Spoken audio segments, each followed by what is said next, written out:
وزیر آغا ایک ساتھ نقاد، شاعر اور انشائیہ نگار ہیں۔ تین خصلتیں ان کی بیان کی گئی، ایک تو نقاد ہیں یہ، دوسرے یہ شاعر ہیں اور تیسرے یہ انشائیہ نگار ہیں، مطلب انشائیہ لکھنے والے میں سے ہیں۔ ان کی پیدائش 1922 عیسوی میں موجودہ پاکستان کے سرگودھا کے وزیر کوٹ علاقے میں پیدا ہوئے، یعنی کہ ان کی جو پیدائش ہوئی 1922 عیسوی میں ہوئی، اور ابھی یہ موجودہ پاکستان جو کہ ابھی کے نقشہ میں ہے، اس نقشہ میں یہ سرگودھا علاقہ ہے پاکستان میں، وہیں کے ایک اور علاقہ ہے چھوٹا سا جس کا نام ہے وزیر کوٹ، یہ وہاں پیدا ہوئے۔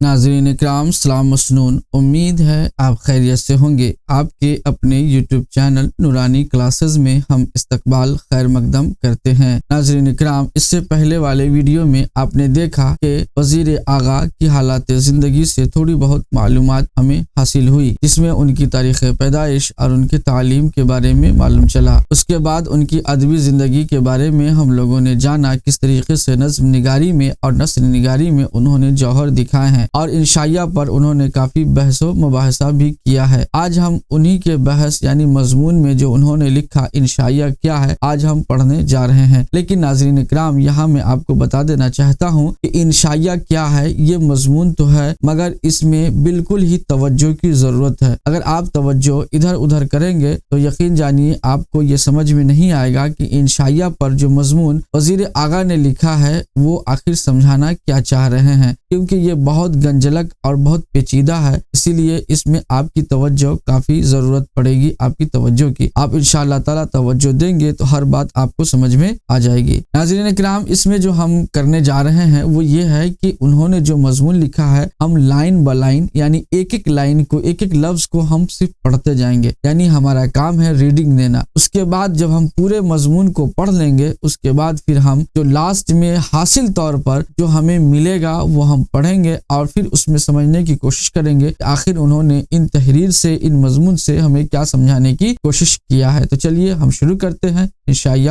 کیا ہے؟ یہ مضمون ہے اور ان کے لکھنے والے وزیر آغا ہے۔ انشائیہ کیا ہے؟ یہ مضمون کا نام ہے جو وزیر آغا نے لکھا ہے۔ شروع کرتے ہیں۔ انشائیہ کیا ہے؟ بادی النظر یعنی سرسری نظر یا ابتدائی نظر اسے کہا جاتا ہے، یعنی کہ ہم ابھی صرف دیکھیں گے سرسری طور پر کہ یہ کیا ہے۔ کہتے ہیں انشائیہ یا ایسے کی حدود کو متعین کرنا ایک خاصا کٹھن کام ہے، یعنی کہ انشائیہ کی حد کو اگر ہم دیکھیں گے اور اسے متعین کرنے کی کوشش کریں گے تو یہ کافی مشکل کام ہوگا۔ کیوں کہتے ہیں؟ نہ صرف تاریخی اعتبار سے انشائیہ کے مفہوم اور حیات میں کئی ایک انقلابی تبدیلیاں پیدا ہوئی ہیں، بلکہ ہر انشائیہ کیا بلحاظ مواد اور کیا بلحاظ ٹیکنیک ایک جدا گانا کیفیت کا حامل ہے، یعنی کہ ہر انشائیہ اپنے اپنے انداز میں اپنے انداز سے ایک الگ مقام رکھتا ہے اور ہر ایک انشائیہ ایک دوسرے سے جدا گانا ہے۔ تاریخی اعتبار سے لیمب اور چسٹرٹن کے طریقہ کار میں اس قدر تضاد ہے کہ ان کے لکھے ہوئے مضامین کو ایک ہی زمرے میں شمار کرتے ہوئے سخت ہچکچاہٹ محسوس ہوتی ہے، یعنی ایک رائٹر تو یہ ہیں اور ایک رائٹر یہ ہیں، دونوں کے الگ الگ تعریفیں ہیں اور دونوں کے الگ الگ فکر و خیالات ہیں انشائیہ کے بارے میں۔ کہتے ہیں اسی طرح دور جدید کے بیشتر لکھنے والوں نے انشائیہ کے سلسلے میں کافی زیادہ آزادی سے کام لیا ہے، اور ناقد کے لیے انشائیہ کے مقتضیات اور امتیازی محاسن کو علیحدہ کر کے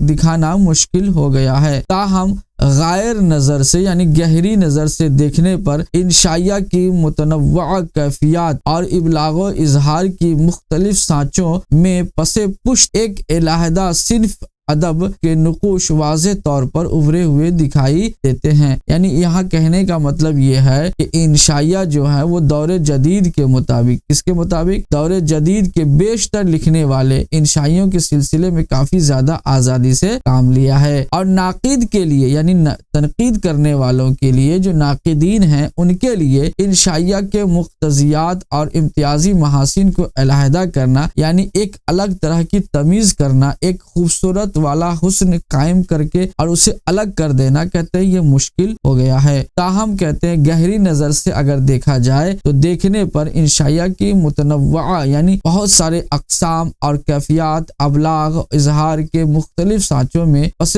پشت ایک علیحدہ صنف ادب کے نقوش واضح طور پر ابھرے ہوئے دکھائی دیتے ہیں۔ یعنی اگر انشائیہ کو غور سے دیکھا جائے تو ایک انشائیہ ایک الگ طرح کا صنف رکھنے کی حیثیت رکھتا ہے اور اس کے جو نقوش ہے یہ واضح طور پر دیکھنے کو ملتے ہیں۔ اور ہم ذرا کوشش سے انشائیہ کی حدود کو متعین اور محاسن کو بے نقاب کر سکتے ہیں۔ اب آئیے آگے چلتے ہیں اور ہم ذرا کوشش سے انشائیہ کی حدود کو متعین اور محاسن کو بے نقاب کر سکتے ہیں۔ ایک چیز جو انشائیہ کو دوسری اصناف ادب سے ممیز کرتی ہے یعنی الگ کرتی ہے تو کہتے ہیں اس کا غیر رسمی طریقہ کار ہے، یعنی غیر رسمی اس کا طریقہ کار ہے، یعنی کام کرنے کا جو طریقہ ہے وہ غیر رسمی ہے۔ ایک تو رسمن طور پر ہوتا ہے یعنی کہ وہ ایسا کیا پھر ہم ایسا کر رہے ہیں، پھر ہمیں دیکھ کر کے کوئی دوسرا ویسا کرے گا، یہ رسمن ہوا۔ لیکن کہتے ہیں کہ جو انشائیہ ہے یہ وہ غیر رسمی طریقہ کار ہے، یعنی اس میں کوئی رسم کی ضرورت نہیں ہوتی ہے، وہ غیر رسمی ہوتا ہے۔ دراصل انشائیہ کے خالق یعنی انشائیہ لکھنے والے کے پیش نظر کوئی ایسا مقصد نہیں ہوتا جس کی تکمیل کے لیے وہ دلائل و براہین سے کام لے۔ براہین یعنی یہ برہان کی جمع براہین ہے یعنی دلیل ایک تو دلیل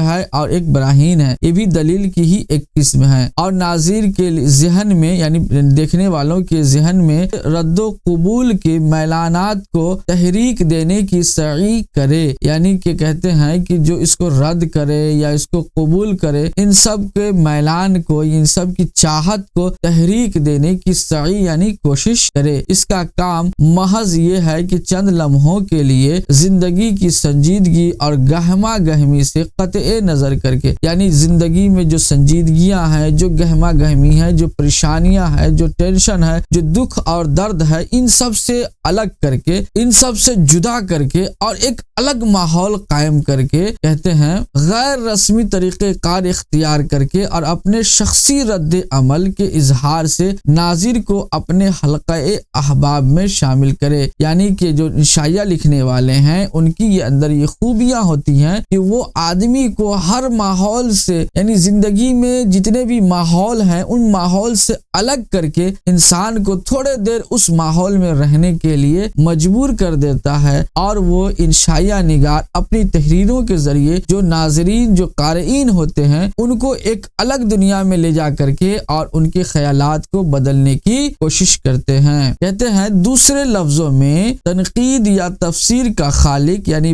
لکھنے والے پیدا کرنے والے اس افسر کی طرح ہے جو چست اور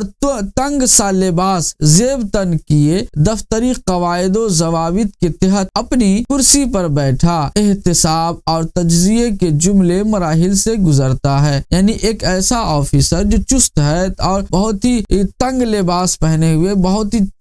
ٹائٹ اور بہت ہی سکڑا ہوا کپڑا پہنے ہوئے اور بالکل دفتری قواعد یعنی آفیسلی جو قانون ہے ان قانون پر عمل کرتے ہوئے کرسی پر بیٹھا اور احتساب یعنی حساب و کتاب کر رہے ہیں۔ اور انشائیہ کا خالص اس شخص کی طرح ہے جو دفتر سے چھٹی کے بعد اپنے گھر پہنچتا ہے، چست اور تنگ سا لباس اتار کر ڈھیلے ڈھالے کپڑے پہن لیتا ہے اور ایک آرام دہ موڑے پر نیم دراز ہو کر اور اپنے حقہ کی نئے ہاتھ میں لیے انتہائی بشاست کے اور مسرت سے اپنے احباب سے مصروف گفتگو ہو جاتا ہے۔ یعنی وہ یہ بتانے کی کوشش کیا گیا ہے اس مثال سے کہ انشائیہ ایک ایسا ہے جیسے کہ ایک آفیسر ہو اور وہ آفیسر اپنے آفس میں ایک اپنے فارمل ڈریس کو چھوڑ کر ایک آفیسیلی ڈریس کو پہنتا ہے اور پھر اس ڈریس کو پہننے کے بعد اپنے آفیسیلی قاعدے و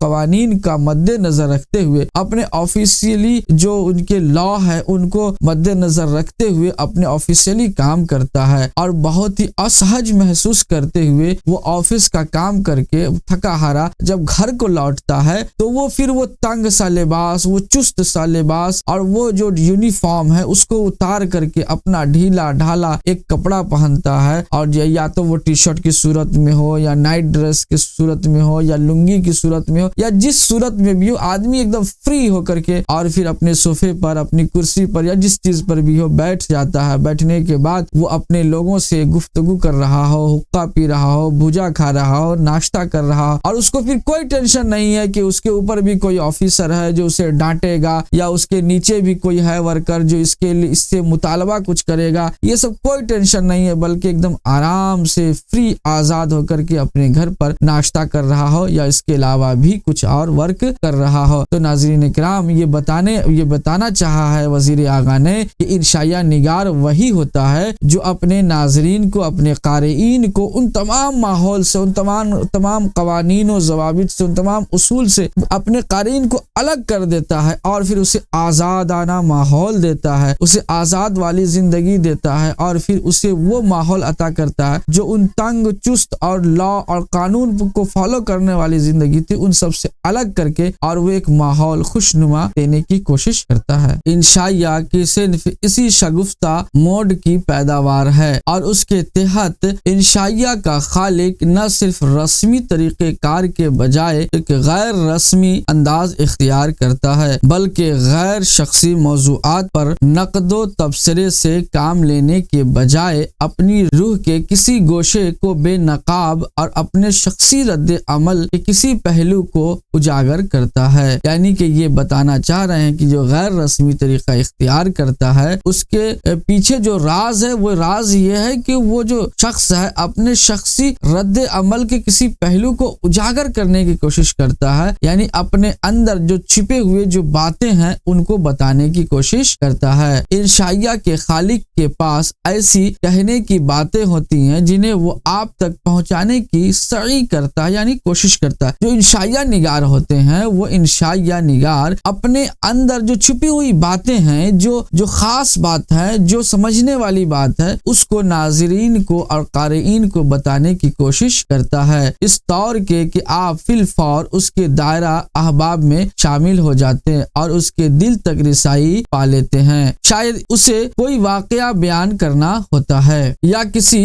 ذہنی کیفیت پر سے نقاب اٹھانا یا محض زندگی کے مظاہر کو ایک نئے زاویے سے پیش کرنا ہوتا ہے، اور وہ اس صنف ادب کا سہارا لے کر اپنی شخصیت یا ذات کے کسی نہ کسی گوشے کو عریاں کرنے میں کامیابی حاصل کرتا ہے۔ یعنی ناظرین اکرام، یہ بتانا چاہ رہے ہیں کہ جو انشائیہ نگار ہوتے ہیں وہ اپنے زندگی کے اس پہلو کو سامنے رکھنا چاہتے ہیں، اس زندگی کے اس ماجرا کو بتانا چاہتے ہیں جس کے سہارا لے کر اپنی شخصیت یا ذات کے کسی چھپی ہوئی بات کو وہ عریاں کرنا چاہتا ہو، یعنی کہ ظاہر کرنا چاہتا ہو۔ کہتے ہیں بنیادی طور پر انشائیہ کے خالق کا کام ناظر کو مسرت بہم پہنچانا ہے، یعنی کہ جو ناظرین ہیں، جو قارئین ہیں، ان کو خوشی پہنچانا یہ اصل مقصد ہوتا ہے انشائیہ نگار کی۔ اس کے لیے وہ طنز سے کچھ زیادہ کام نہیں لیتا، کیونکہ طنز ایک سنجیدہ مقصد لے کر برآمد ہوتی ہے اور اس کے عمل میں نشریت کا عنصر موجود ہوتا ہے۔ چنانچہ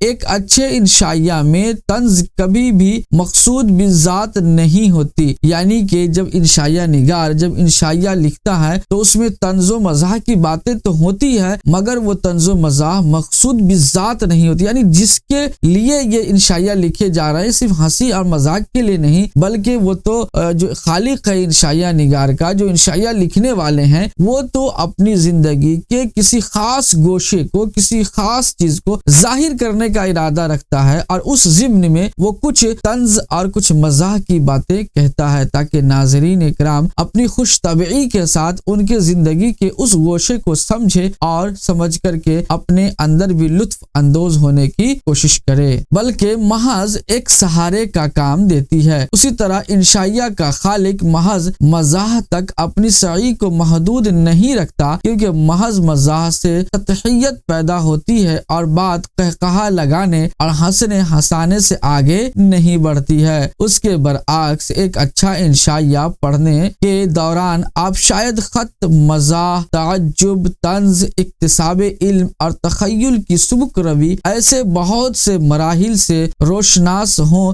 لیکن انشائیہ کے خاتمے پر آپ کو محسوس ہوگا کہ آپ نے زندگی کے کسی تاریک گوشے پر روشنی کا ایک نیا پرتو دکھایا ہے اور آپ زندگی کی عام سطح سے اوپر اٹھ آئے ہیں۔ کشادگی اور رفعت کا یہ احساس ایک ایسا متاع گراں بہا ہے جو نہ صرف آپ کو مسرت بہم پہنچاتا ہے بلکہ آپ کی شخصیت میں بھی کشادگی اور رفعت پیدا کر دیتا ہے۔ یعنی کہ یہ ناظرین کرام یہ کہنا چاہ رہے ہیں وزیر اعلیٰ کہ انشائیہ نگار اپنے چھپے ہوئے اس عکس کو، اپنی چھپی ہوئی ان باتوں کو جو ظاہر کرتا ہے، اس کے پیچھے ایک سبق ہوتا ہے، اس کے پیچھے ایک اکتساب علم کا ذریعہ ہوتا ہے، اس کے پیچھے طنز کا، تعجب کا، مزاح کا، خط کا اور اس کے علاوہ بھی بہت ساری چیزیں سیکھنے کو ملتے ہیں جو ناظرین کرام وہ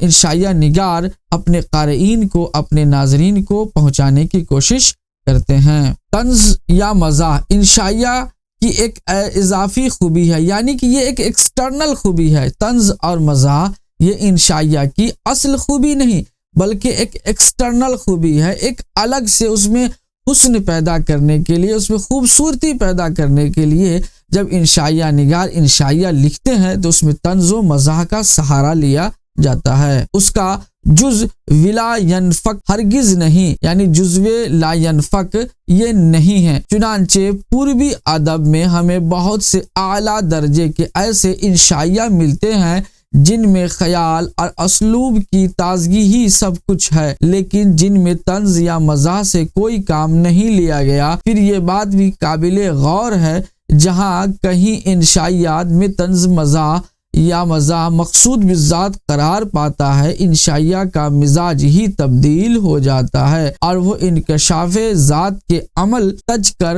ایک محتسب یا مسخرے کے طریقہ کار کو اپنا لیتا ہے۔ یعنی یہ کہنا چاہ رہے ہیں کہ جس میں طنز اور مزاح کو مقصود بالذات شامل کیا جاتا ہے، یعنی جس کا اصل مقصد طنز اور مزاح ہی ہو، جس کا اصل مقصد کہا لگانا، ہنسی لگانا، چٹکلے کہنا ہی ہو، لطیفہ بتانا ہی ہو، تو وہ پھر کہتے ہیں انشائیہ، پھر وہ انشائیہ کے حد میں نہیں رہ جاتا بلکہ وہ ایک مسخرے اور ایک طرح کا طنز و مزاح کی تحریریں بن کر رہ جاتی ہیں۔ یہاں ذرا توقف کیجئے تاکہ میں بعض اصولی اور بنیادی باتوں کی طرف آپ کو متوجہ کر سکوں۔ یعنی یہاں پر وزیر اعلیٰ نے کہا اب آپ ذرا رکیے کہ انشائیہ کسے کہتے ہیں اور کیا شامل کیا جاتا ہے۔ اب میں آپ کو ایک اصولی اور بنیادی باتوں کی طرف لے کر کے جا رہا ہوں۔ یہ وزیر اعلیٰ کہہ رہے ہیں اس تحریر میں، کہتے ہیں طنز زندگی کی ناہمواریوں کے احساس سے جنم لیتی ہیں۔ یعنی طنز کہاں پیدا ہوتی ہے، طنز کہاں سے نکل کر کے سامنے آتی ہے، تو کہتے ہیں طنز جو ہے وہ زندگی کی ناہمواریوں کے احساس سے جنم لیتی ہے۔ اور ناہمواریاں کا مطلب زندگی میں آنے والی جو مشکلات ہیں، جو پریشانیاں ہیں، جو صعوبتیں ہیں، ان صعوبتوں سے، ان مشکلوں سے، ان پریشانیوں سے، ان ناہموار راہوں سے جو زندگی کے درمیان ہوتے ہیں، ان سے طنز نکل کر کے سامنے آتا ہے، ابھر کر سامنے آتی ہے۔ اور وہ طنز جب ہمارے سامنے آتی ہے ہم یہ سمجھتے ہیں کہ بس یہ طنز ہے، اس کے پیچھے اس کا کوئی بیک گراؤنڈ نہیں ہے، حالانکہ ایسا نہیں ہے۔ کہتے ہیں ناہمواریاں صرف اس وقت نظر کی گرفت میں آتی ہیں جب آپ عام ذہنی روش سے اوپر اٹھ کر ان کی طرف متوجہ ہوتے ہیں کہ آخر طنز ہے کیا، طنز کا وجود کیسے ہوا، طنز آئی کہاں سے اور طنز کی پیداواری کہاں سے ہے۔ چنانچہ طنز نگار وہ شخص ہے جو آپ کو فراز سے مخاطب کرتا ہے، چونکہ وہ ایک بلند جگہ پر کھڑا ہے، خود کو ان ناہمواریوں سے محفوظ سمجھتا ہے جنہیں وہ مذاق کا نشانہ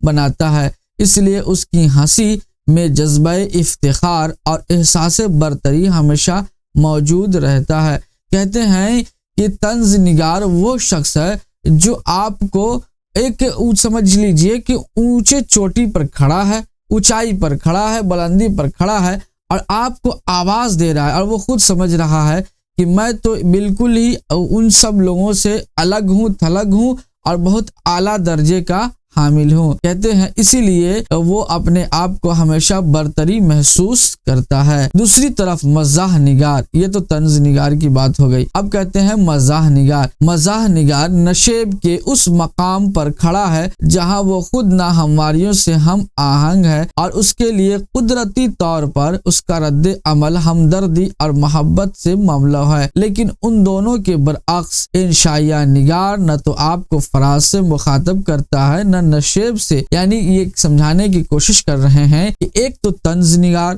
اور ایک مزاح نگار، پہلے دونوں کو سمجھیے کہ یہ ہے کیا۔ تو کہتے ہیں جو طنز نگار ہے وہ اپنے آپ کو اونچی چوٹی پر کھڑے ہو کر کے اور آپ کو پکارنے کی کوشش کرتا ہے، بلانے کی کوشش کرتا ہے، اپنے طرف مائل کرنے کی کوشش کرتا ہے، اور وہ یہ سمجھ رہا ہے کہ ہم تو ایک افتخاری اعزاز کے ساتھ یعنی ایک الگ طرح کے مقام حاصل کیے ہوئے ہیں جو ان سب سے جدا ہے۔ ایک تو یہ ہے، کہتے دوسرا کہ مزاح نگار ہے۔ تو مزاح نگار کیا ہے؟ وہ خود تو صعوبتوں میں، مشکلوں میں، نشیب میں پڑا ہوا ہے اور پھر آپ کو بھی اسی راہ میں دیکھنے کی کوشش کر رہا ہے۔ تو یہ ایک طنز اور ایک مزاح، یہ الگ الگ ہے۔ کہتے ہیں کہ یہ تو دونوں ہو گئے، لیکن یہ جو انشائیہ نگار ہیں، کہتے ہیں یہ انشائیہ نگار وہ آپ کو فراز سے مخاطب کرتا ہے اور نہ ہی نشیب سے، وہ تو آپ سے ایک ہموار سطح پر یعنی آپ کے مقابل جگہ پر کھڑے ہو کر کے اور آپ کو آواز دے رہا ہے یا آپ کو بتانے کی کوشش کر رہا ہے، یعنی آپ کے برابری میں انشائیہ نگار موجود ہوتا ہے۔ کہتے ہیں بے شک طنز و مزاح کا استعمال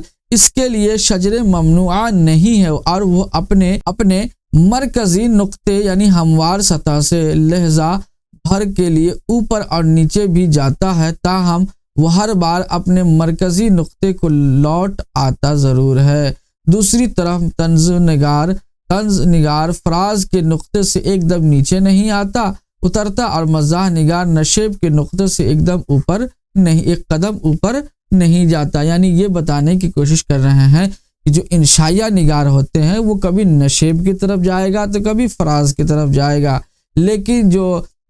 مزاح نگار ہے وہ ہمیشہ نشیب کی طرف رہے گا اور جو طنز نگار ہے وہ ہمیشہ فراز کی طرف رہتا ہے، وہ اپنی جگہ چھوڑنے کو تیار نہیں ہوتے ہیں۔ اپنے مرکزی نقطے سے ذرا سی جنبش بھی ان کے لیے مہلک ہے، لیکن انشائیہ نگار نسبتاً آزاد ہے اور دونوں اطراف میں آنا جانا کر سکتا ہے، تاہم خود انشائیہ نگار کے لیے اپنے مرکزی نقطے کو ترک کر کے کسی اور نقطے کو اپنا لینا موت کو آواز دینا ہے۔ پس انشائیہ اور طنزیہ یا مزاحیہ مضمون میں زمین و آسمان کا فرق موجود ہوتا ہے، یعنی یہ کہنا چاہ رہے ہیں کہ انشائیہ الگ چیز ہے، طنز الگ چیز ہے، مزاحیہ الگ چیز ہے، تینوں کے میدان الگ الگ ہیں، تینوں کے لیے الگ الگ اصول ہیں، الگ الگ قوانین ہیں اور تینوں کا دائرہ الگ الگ ہے، اور جو لوگ انشائیہ کو پہچانتے ہیں اسے کسی اور صنف سے خلط ملط کرنے کا کبھی مرتکب نہیں ہوتے ہیں، یعنی کہ یہ جو تینوں کو ملانے کی کوشش کبھی نہیں کرتے ہیں۔ انشائیہ کی ایک اور امتیازی خصوصیت اس کی عدم تکمیل ہے۔ ایک مقالہ لکھتے وقت یعنی کہ ایک طرح کا مضمون لکھتے وقت جہاں یہ ضروری ہے کہ موضوع زیر بحث کے تمام تر پہلوؤں پر سیر حاصل تبصرہ کیا جائے اور تحلیل و تجزیہ اور دلیل سے اپنے نقطۂ نظر کو اس انداز سے پیش کیا جائے کہ مقالہ ایک مکمل و اکمل صورت اختیار کر لے، وہاں انشائیہ کی امتیازی خصوصیت یہ ہے کہ اس میں موضوع کی مرکزیت تو قائم رہتی ہے، لیکن اس مرکزیت کا سہارا لے کر بہت سی ایسے باتیں بھی کہہ دی جاتی ہیں جن کا موضوع سے گہرا تعلق نہیں ہوتا ہے، یعنی یہ کہنا چاہ رہے ہیں کہ موضوع جو ہم لوگ لکھتے ہیں، دوسرے لفظوں میں ایک مقالے کے بنسبت انشائیہ کا ڈھانچہ کہیں زیادہ لچیلا ہوتا ہے اور اس مقالے کی سنگلاخی کیفیت موجود نہیں ہوتی۔ اس کے علاوہ انشائیہ میں ایک مرکزی خیال کا باوصف دلائل کا کوئی منضبط سلسلہ قائم نہیں کیا جاتا اور انشائیہ کے مطالعہ کے بعد یہ محسوس ہوتا ہے کہ انشائیہ لکھنے والے نے موضوع کے صرف ان پہلوؤں کو اجاگر کیا ہے جو اس شخصی رد عمل سے اثر پذیر تھے اور جن کی منفرد کیفیت اس بات کی متقاضی تھی کہ مصنف ان کو ناظر تک پہنچانے کی سعی کرتا ہے۔ اس مقام پر ایک انشائیہ اور غزل کے ایک شعر میں گہری مماثلت کا احساس بھی ہوتا ہے۔ غزل کے شعر کی امتیازی خصوصیت یہ ہے کہ اس میں کسی ایک نقطہ کو اجاگر تو کیا جاتا ہے لیکن اس کے تمام تر پہلوؤں کو ناظر کے فکر و ادراک کے لیے نامکمل صورت میں چھوڑ دیا جاتا ہے۔ یہی حال انشائیہ کا ہے کہ اس میں موضوع کے صرف چند انوکھے پہلوؤں کو پیش کر دیا جاتا ہے اور اس کے بہت سے دوسرے پہلو تشنہ اور نامکمل حالت میں رہ جاتے ہیں۔ بنیادی طور پر انشائیہ لکھنے والے کا مقصد آپ کی سوچ بچار کے لیے راستہ ہموار کرنا ہے۔ بے شک وہ اپنے موضوع کے بیان میں صرف واردات اور تجربات اور اپنے ذاتی رد عمل کے اظہار تک ہی اپنی مساعی کو محدود رکھتا ہے، تاہم اس کے پیش نظر مقصد صرف یہ ہوتا ہے کہ آپ کو سوچنے پر مائل کرے۔ چنانچہ ایک اچھے انشائیہ کی پہچان یہ ہے کہ آپ اس کے مطالعہ کے بعد کتاب کو چند لحظوں کے لیے بند کر دیں اور انشائیہ میں بکھرے ہوئے بہت سارے اشارات کا سہارا لے کر خود بھی سوچتے اور محظوظ ہوتے چلے جائیں۔ انشائیہ نگار اس کی روش کا نتیجہ انشائیہ کی وہ مخصوص صورت ہے جو اسے دوسری اصناف ادب سے ممیز کرتی ہے، یعنی ایک انشائیہ نثر کی دوسری اصناف سے اپنے اختصار کے باعث علیحدہ یعنی الگ نظر آتا ہے۔ کہتے ہیں سانیٹ کی طرح انشائیہ کا بھی ایک مختصر سا میدان ہے جس کے اندر انشائیہ لکھنے والا آپ کو تصویر کا ایک مخصوص رخ دکھاتا ہے، یعنی پکچر کا ایک خاص طرح کا رخ دکھاتا ہے۔ ظاہر ہے کہ جب تک وہ جذبات، احساسات اور تخیلات میں کاٹ چھانٹ اور کفایت کا قائل نہ ہو، اس کے لیے چند لفظوں میں موضوع کی سب سے نوکیلی کیفیات کو پیش کرنا مشکل ہوگا، لیکن اختصار کی یہ خصوصیت اس بات کی تابع ہے کہ انشائیہ کا پس منظر کس قدر شاداب یا بے آب و گیا ہے۔ چنانچہ بقول ہڈسن اگر انشائیہ لکھنے والے نے، یعنی کہ ہڈسن کا قول ہے کہ انشائیہ لکھنے والے نے اس لیے اختصار سے کام لیا، یعنی اس لیے مختصر کیا کہ اس کے پاس کہنے کی باتیں ہی گنتی میں کم ہیں اور اس کے تجربات اور محسوسات تعداد اور شدت میں ہونے کے برابر ہیں، تو اس کا لکھا ہوا انشائیہ یقیناً انشائیہ کے معیار پر پورا نہیں اترے گا۔ کہتے ہیں اس کے برعکس اگر انشائیہ لکھنے والے کا ذہن زرخیز ہے اور اس کے پاس کہنے کو بہت کچھ ہے، لیکن اس نے انشائیہ کی محدود سی دنیا میں اپنے احساسات اور تخیلات کو اختصار کے ساتھ پیش کرنے کی سعی یعنی کوشش کی ہے، تو اس کا انشائیہ یقیناً ایک قابل دید چیز ہوگا اور ناظرین کو وہ تمام کیفیات مہیا کرے گا جو انشائیہ سے مخصوص ہیں۔ ایک آخری چیز جسے انشائیہ کا آخری وصف سمجھنا چاہیے اس کی تازگی ہے، یعنی انشائیہ میں جو اہم چیز ہے وہ ہے تازگی۔ یوں تو تازگی ایک ایسی خصوصیت ہے جس کے بغیر کوئی بھی صنف ادب فن کے اعلیٰ مدارج تک نہیں پہنچ سکتی، یعنی ہر ایک طرح کے ادب کے ہر ایک صنف میں تازگی بہت ضروری چیز ہے۔ تاہم شاید انشائیہ ہی ایک ایسی صنف ہے جس میں نہ صرف تازگی کا سب سے زیادہ مظاہرہ ہوتا ہے بلکہ جس کی ذرا سی کمی بھی انشائیہ کو اس کے فنی مقام سے نیچے گرا دیتی ہے۔ تازگی سے مراد کیا ہے؟ تو کہتے ہیں تازگی سے مراد محض اظہار و ابلاغ کی تازگی نہیں، کیونکہ یہ چیز تو بہرحال انشائیہ میں موجود ہونی چاہیے۔ تازگی سے مراد موضوع اور نقطۂ نظر کا وہ انوکھا پن بھی ہے جو ناظر کو زندگی کی یکسانیت اور ٹھہراؤ سے اوپر اٹھا کر ماحول کا از سر نو جائزہ لینے پر مائل میل کرتا ہے۔ عام طور پر ہم سب زندگی کے مظاہرہ کو ہر روز دیکھتے دیکھتے اس قدر عادی ہو جاتے ہیں کہ ہمیں ان کے بتانے سے پہلے انوکھے پہلو نظر ہی نہیں آتے، اور زندگی ہمارے لیے ایک کھلی ہوئی کتاب کا درجہ اختیار کر لیتی ہے۔ حالانکہ حقیقت یہ ہے کہ یہ سب محض ہمارے رد عمل کا قصور ہے، ورنہ زندگی کے دامن میں نئے پہلوؤں کے قحط کا سوال ہی پیدا نہیں ہوتا۔ انشائیہ لکھنے والے کا کام یہ ہے کہ وہ ہمیں ایک لحظہ کے لیے روک کر زندگی کی عام مظاہرے کے ایسے پہلو دکھاتا ہے جنہیں ہماری نظروں نے اپنی گرفت میں لیا ہی نہیں، یعنی زندگی کی ان باریک چیز پر بھی نظر دوڑاتا ہے جو کہ ہم سوچتے بھی نہیں ہیں اور جو ہمارے لیے گویا موجود ہی نہیں تھے۔ اس مقام پر ایک انشائیہ لکھنے والے اور ایک غیر ملکی سیاح میں قریبی مماثلت بھی دکھائی دیتی ہے۔ جس طرح ایک سیاح یعنی ایک سفر کرنے والا ایک سیاح کو کسی نئے ملک کی بہت سی ایسی انوکھی باتیں فوراً معلوم ہو جاتی ہیں جو اہل وطن کی نظروں سے اوجھل ہوتی ہیں، اسی طرح ایک انشائیہ لکھنے والا زندگی کے عام مظاہرے کی ان تازہ پہلوؤں کو فوراً دیکھ لیتا ہے جو زندگی میں سطحی دلچسپی کے باعث ایک عام انسان کی نظروں سے اوجھل رہتے ہیں۔ زندگی کی انوکھی اور تازہ کیفیت کا احساس دلانے کے لیے انشائیہ کا خالق کئی ایک طریق اختیار کرنا جانتا ہے۔ مثال کے طور پر وہ بلندی پر سے زندگی کے بظاہر اعلیٰ اور بلند مظاہر کی پستی کا ایک تصور قائم کرتا ہے، یا ایک شریر آئینے میں سے ماحول کا بگڑا ہوا منظر دکھاتا ہے، یا پھر زندگی کے تسلیم شدہ قواعد و ضوابط پر نظر ثانی سے ہمیں چونکانے لگتا ہے۔ بہر صورت اس کا مقام تصویر کا دوسرا رخ پیش کرنا ہے اور ہمیں عادت اور تکرار کے حصار سے لحظہ بھر کے لیے آزادی دلانا ہے تاکہ ہم غیر جانبدارانہ طریق سے زندگی کے روشن اور تاریخ رخ کا جائزہ لے سکیں۔ واضح رہے کہ انشائیہ کا خالق کوئی نتیجہ اخذ نہیں کرتا اور نہ کوئی مشورہ ہی دیتا ہے، اس کے علاوہ وہ کوئی مکمل نقطہ نظر پیش کرنے سے بھی اجتناب کرتا ہے۔ اس کا کام محض ایک عام چیز کے کسی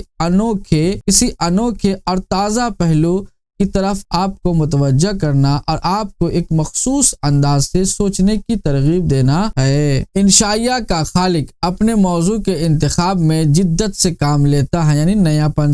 جدت مانے نیاپن سے کام لیتا ہے۔ تاہم بات ختم نہیں ہو جاتی، کیونکہ انشائیہ کا خالق یعنی انشائیہ لکھنے والا مضمون کے تار و پود میں بھی ایک خوشگوار سادگی برقرار رکھتا ہے۔ چنانچہ انشائیہ کے مطالعہ کے بعد ناظر کو محسوس ہوتا ہے کہ وہ چند لمحوں میں تعجب اور مسرت کی بہت سی منازل طے کر آیا ہے۔ غور کیجئے تو انشائیہ کی امتیازی صورت ایک بڑی حد تک اسی خوشگوار تازگی کی رہین منت ہے۔ ناظرین کرام، اب جو ہم لوگوں نے لائن با لائن ایک لفظ کو پڑھا اور اس میں کچھ باتیں کہیں سمجھنے کی بھی کوشش کی، لیکن آئیے اب اس کا جو نچوڑ ہے وہ ہم سمجھنے کی کوشش کرتے ہیں۔ کہتے ہیں انشائیہ کیا ہے؟ پڑھنے کے بعد انشائیہ کے حدود و ارباع سے آپ کسی حد تک واقف ہو گئے ہوں گے، یعنی ہمیں معلوم یہ چل گیا کہ انشائیہ